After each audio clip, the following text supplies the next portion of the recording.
디모데후서 1장입니다. 디모데후서 1장. 주보에는 1장 전체를 본다고 되어 있는데 아무래도 다 보기에는 분량이 좀 많은 것 같아.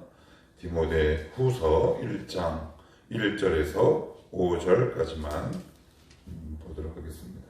디모데후서 1장 1절에서 18절까지 되어 있지만 오늘은 1장 1절에서 5절까지만 봅시다. 우리 5절이니까 같이 한 목소리로 읽습니다. 시작. 하나님의 뜻으로 말미암아 그리스도 예수 안에 있는 생명의 약속대로 그리스도 예수의 사도된 바울은 사랑하는 아들 디모데에게 편지하노니 하나님 아버지와 그리스도 예수 우리 주께로부터 은혜와 긍휼과 평강이 내게 있을지어다.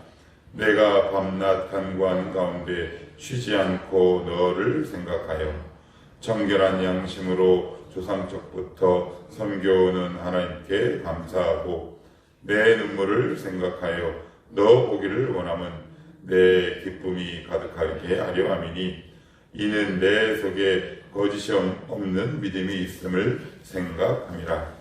이 믿음은 먼저 내 외조모 로이스와 내 어머니 유니게 속에 있더니 내 속에도 있는 줄을 확신하노라. 아멘. 예, 디모데후서는 원래 제목에도 우리가 아는 것처럼 디모데후서 이렇게는 되어 있지 않지만 거의 비슷한 내용입니다. 원래 제목은 두 번째 디모데후서, 디모데에게 쓰는 두 번째 이런 식으로 표현이 되어 있어요. 그래서 디모데후서 이렇게 부르는 것 그 이상한 표현은 아니다 싶고요. 또한 기록 연대는 사도 바울이 AD 68년경에 순교를 하는데 이건 67년 가을경에 쓰여졌어요. 그러니 바울의 마지막 서신이죠. 그러니까 여러분들이 비록 사도 바울이 내가 내내 죽을 거야 이렇게까지는 알지 않았겠지만 이미 모든 상황들, 자기의 건강 상태, 그리고 로마 감옥에 계속 갇히는 여러 가지 정황들을 고려했을 때 아마 그것 때문인지는 모르겠지만 굉장히 유언적 명령이 굉장히 강력하게 나오는 서신서죠. 굉장히 강하게 권면을 하고 있어요. 이제 그러다 보니까 디모데후서의 전체적인 내용은 복음의 진리를 반드시 사수할 것, 그리고 복음 전도하는 전도자의 자세가 이래야 한다. 디모데 전서에서 다시 한번 언급을 하고요. 또한 세 번째로는 세상에 이러한 일이 발생할 거다. 어떤 예언적 교훈에 관한 내용들이 나오는데 제 1예로 3장에 보시면 1절에 이런 표현이 나옵니다. 너는 이것을 알라. 말세에 고통하는 때가 이른다. 라는 말씀이 이제 등장을 합니다. 그래서 간략하게 디모데후서의 개요에 관해서 한번 알아봤고요. 자, 우리 1장 1절부터 5절까지 한번 살펴보도록 하겠습니다. 1절을 먼저 보시면 하나님의 뜻으로 말미암아 그리스도 예수 안에 있는 생명의 약속대로 그리스도 예수의 사도된 바울은 그래요. 바울이 잘 쓰지 않는 표현이 나오는데 이런 표현이 나옵니다. 생명의 약속대로. 당연히 복음이겠죠. 사도 바울이 보기에 이 복음은 본인 자신에게 생명의 약속이었던 것 같습니다. 사람은 누군가와 약속하느냐에 따라 그 인생이 결정되죠. 세상과 약속을 꽉 하는 사람이 있고요. 그리고 우리가 결혼 전에도 약혼식을 합니다. 저 사람 나라와 평생 함께해야 되겠다라고 판단하면 약혼식을 하는 거죠. 사도 바울은 생명의 약속대로, 그러니까 복음과 약속한 사람이에요. 그런데 바울이 약속한 게 아니에요. 하나님이 먼저 약속하신 거예요. 복음은 하나님이 약속한 겁니다. 예. 그래서 창세기 11장에 보시면 이런 표현이 나와요. 아브라함이 제사를 지냈는데 그 제물을 탁 쪼갭니다. 제물을 쪼개요. 그런데 그 쪼갠 제물 사이로 솔기가 이렇게 싹 하고 지나가죠. 하나님의 영광이 싹 지나갑니다. 그런데 원래 언약은 쌍방간이라는 말이에요. 쌍방. 그게 언약이잖아요. 약속. 약속은 혼자 합니까? 약속은 혼자 하지 않죠. 정신병자죠. 약속은 둘 이상 있어야 돼요. 그러면 고대 언약식에서는 반드시 쪼갠 제물 사이로 두 당사자가 이렇게 지나가게 돼 있어요. 그건 뭐냐? 서로에게 신실하겠다라는 대외적, 대내적 약속이에요. 그런데 아브라함이 쪼갠 제물 사이로 지나가지 않아요. 하나님만 지나갑니다. 이게 무슨 약속입니까? 무슨 의미일까요? 너는 지키지 않아도 나는 지키겠다라는 약속. 너는 파기하겠지만 나는 파기할 수 없다. 너는 나에게 신실하지 않지만 나는 너에게 신실하겠다. 그건 사도 바울은 이걸 하는 거예요. 내가 약속 안 지켜도 주님은 지키니까 라고 쉽게 생각하고 넘어간 것이 아니라 이 언약의 중심, 즉 이 믿음과 신앙의 중심과 주도권이 하나님께 있음을 사도 바울은 바르게 이해하는 거죠. 그래서 뭐라고 얘기하느냐? 생명의 약속대로. 복음. 이것이 나에게 생명을 주는 거다. 라고 알고 이해하고 있었던 거죠. 다시 아까 복음으로 돌아와서 하나님과 복음과 말씀과 약속한 사람이 있고요. 이 세상과 약속한 사람이 있습니다. 대표적으로 마태복음 4장을 그 예로 들을 수 있을 것 같아요.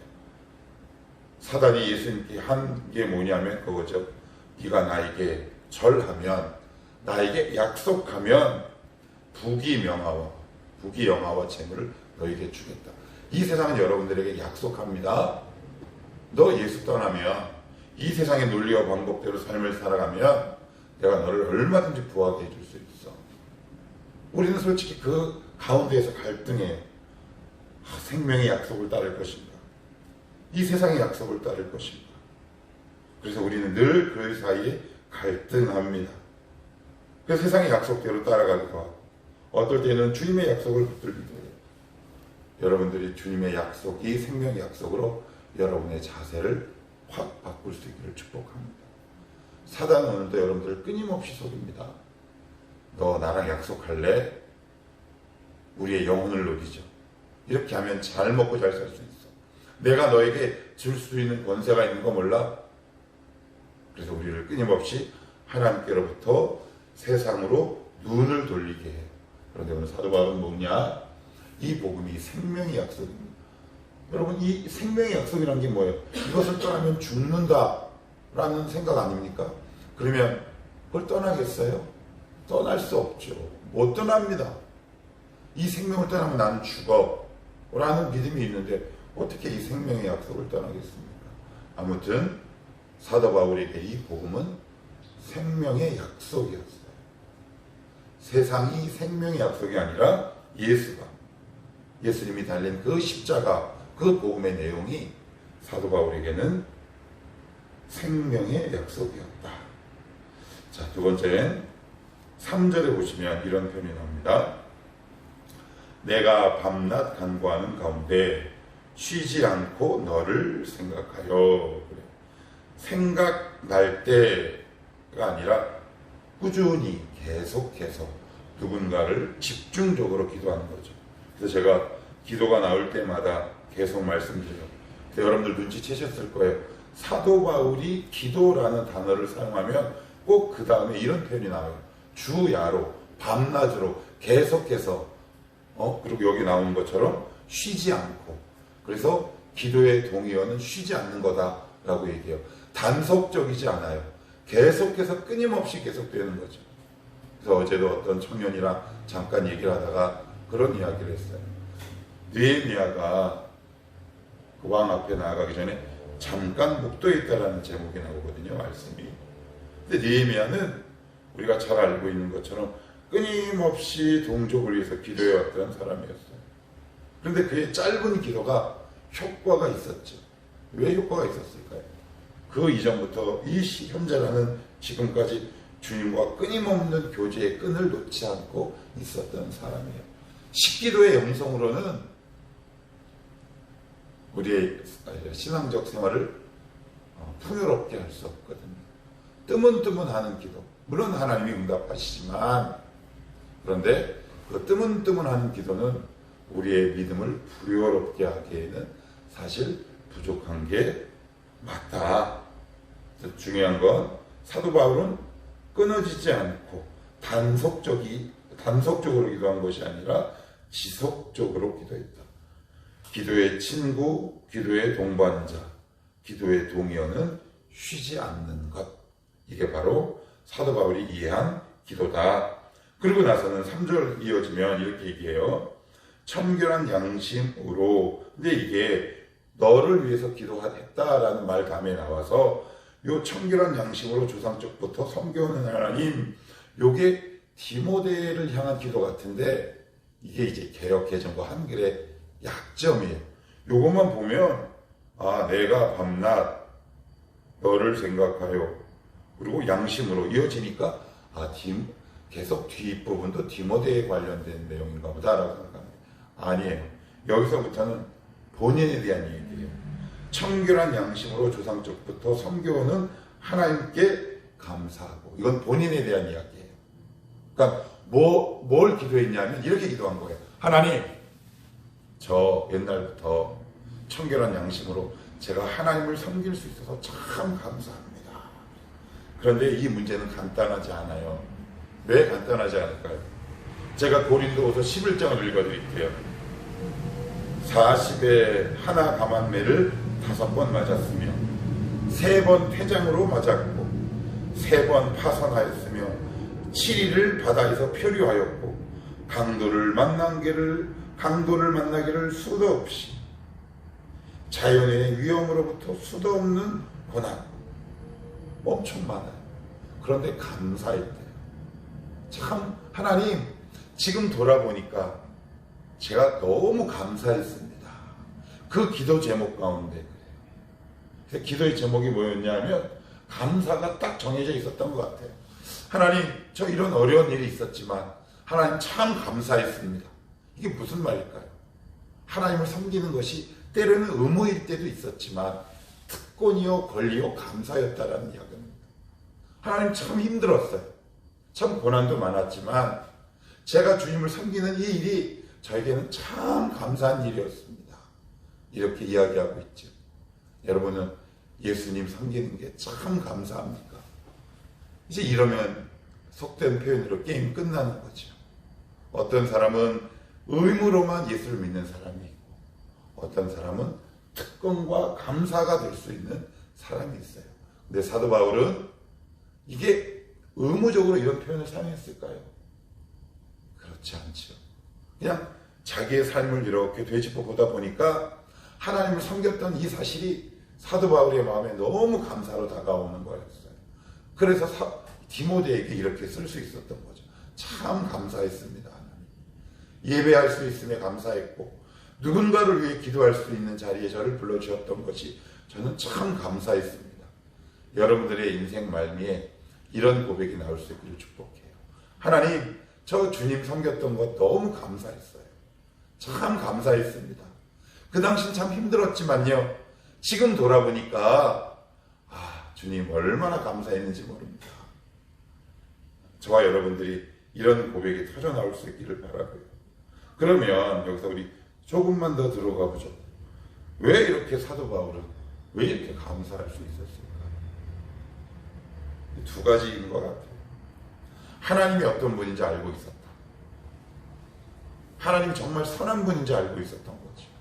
그리고 둘째, 내가 비록 이 땅에서 이렇게 힘들고 어렵고 믿음으로 정말 열심히 믿음으로 살고 그런데 일도 잘 안 풀리곤 하지만 주님이 오실 그때 아니면 내가 천국에 입성할 그때 나에게 줄 상급이 본인에게 있음을 알았어요.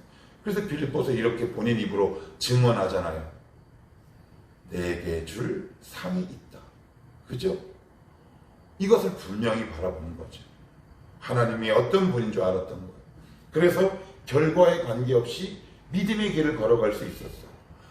내가 보기에는 지금 내 이 믿음의 헌신이 실패한 것처럼 보이지만 내가 아는 하나님은 결코 그렇지 않아. 나는 실패하지만 하나님은 실패하지 않아. 그러니 하나님의 때에 하나님께서 이루실 거야 라는 하나님이 어떤 분인가에 대한 바른 이해가 있었고요. 두 번째는 여기에 대한 하나님의 위로와 상급이 있음을 알았던 거죠. 그러니 이 길을 중단 없이 걸어갈 수 있는 거예요. 여러분들도 하나님을 섬기는 데 있어서 하나님이 어떤 분인지 알게 되시기를 축복합니다. 그래야 우리가 이 길을 감사하고 중단 없이 걸어갈 수 있다. 또한 하나만 더 보도록 할게요. 5절 보시면 5절은 같이 한번 읽어볼까요? 시작. 이는 내 속에 거짓이 없는 믿음이 있음을 생각함이라. 이 믿음은 먼저 내 외조모 로이스와 내 어머니 유니게 속에 있더니 내 속에도 있는 줄 확신하노라. 여기 보시면 외할머니 이야기가 나와요. 디모데의 외할머니. 보통 외할머니를 적진 않아요. 족보에. 그리고 보통 히브리들은 족보가 남자 위주로 편성이 되는 거죠. 그건 이미 우리가 구약을 통해서 살펴봤기 때문에 어느 정도 알고 있는 내용이에요. 그래서 굳이 외할머니 이야기까지는 안 나와도 된다는 말이에요. 어머니 이렇게 얘기를 해도 돼요. 그런데 외할머니 이야기를 꺼냈다는 건 외할머니에게 뭔가 있는 거예요. 뭔가 있는 거예요. 그래서 뭐라고 나와요? 이렇게 나오죠. 내 외조모 로이스와 내 어머니 유니게 속에 이 믿음, 그러니까 외할머니 속에 믿음이 있었던 거예요. 이게 과연 무슨 어떤 믿음이냐? 디모데는 굉장히 그 독특한 사람인데 어머니 유니게가 유대인이고 아버지가 헬라인이에요. 사도행전 16장 1절에 나와요. 집에 가서 읽어보세요. 그러면 이상하죠. 유대인들은 원래 유대인들과 결혼해야 돼요. 절대 이방인들과 결혼 안 시켜요. 아시죠? 이건 우리가 어느 정도 약간의 상식만 있으면 알아요. 이방인들과 시키지 않아요. 그런데 이 로이스는 그 딸을 결혼시킬 때 이런 결단이 있었던 거예요. 내가 기존의 유대인 공동체에서 쫓겨날 위기도 충분히 인식하고 있는 거예요. 왜요? 이방인과 결혼했기 때문에. 그 이방인이 누구냐? 헬라인 믿는 남편이었던 거예요. 그게 유닉의 혼자만의 힘으로 가능했겠냐는 거예요. 쉽지 않아요. 그러니까 무슨 얘기냐? 정리하면 유대인들은 반드시 유대인과 결혼을 해야 합니다. 그런데 아무리 찾아봐도 그게 쉽지 않았던 것 같아요. 그래서 부득이하게 유대인 공동체 밖에 있는 헬라인과 이방인 그리스도인과 결혼할 수밖에 없었던 거죠. 그러니까 이게 무슨 얘기예요? 우리가 그때 쭉 바울 서신 살펴봤어요. 그들은 예수를 믿었지만 그들의 사고는 여전히 유대인 의식 가운데 있어 왔단 말이에요. 그래서 저 사람은 다 좋은데 이방인이야. 이거 쉽지 않은 결정이에요. 우리는 그냥 지금은 그런데 잘 생각하셔야 돼요. 결코 유대인 공동체 밖에 있는 믿는 자와 결혼하는 게 쉬운 일이 아니란 말이에요. 그런데 결정했어요. 유대인 공동체로부터 쫓겨날 위험이 있었음에도 불구하고 그런 결단이 누구 가운데 나왔을까요? 외조모 가운데 나온 거예요. 그래서 외조모 로이스와 유니게에게 있는 믿음이란 단어를 사용하고 있었던 거죠. 이게 이제 로이스에게 있는 위대한 믿음의 결단이었어요. 나 좋아. 우리가 유대인 공동체 바깥으로 쫓겨날 위험이 있을지도 몰라. 그렇지만 나는 우리 딸을 꼭 유대교가 아니라 유대교 밖에 있는 헬라인이지만 예수를 믿는 사람과 결혼시키겠다. 내 딸아, 그 손에는 내가 간다 아마 라는 고백이 없었을까요? 여러분들은 어떤 것으로 결혼을 결정하시겠습니까? 여러분, 쉬운 일이 아닙니다. 그 공동체에서 쫓겨나는 내가 손해봐야 할 물질적인 손해가 있는데 이게 쉬울까요? 그런데 결정했어요. 기꺼이. 그래서 그 결과가 디모데에게까지 옮겨온 거란 말이에요.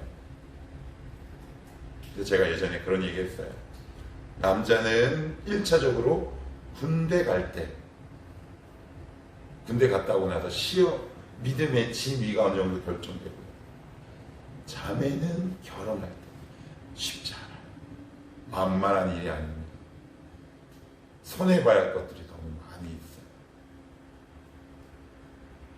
그래서 이렇게 얘기하죠. 다시 읽어볼게요. 이는 내 속에 있는 거짓이 없는 믿음이 있음을 생각함이라. 이 믿음은 외조모 로이스와 내 어머니 윤희계 속에 어떻게 해요? 있더니 그 있던 믿음이 누구에게로? 디모데에게까지 온 거예요. 그러면 지금 어떻게 된 거예요? 로이스, 윤희계, 디모데 누구의 결단이 있었을까요? 외할머니의 결단이 있었던 거죠. 그 결과 믿음의 유산이 후대에 물려질 수 있었어요. 정리할게요. 외할머니는 믿음의 유산이 후손으로 이어지기 위해 뭔가를 포기하는 거예요. 이게 진짜 믿는 거 아니겠습니까? 여러분들도 이런 멋있는 성도요, 신앙인이 되시기를 축복합니다.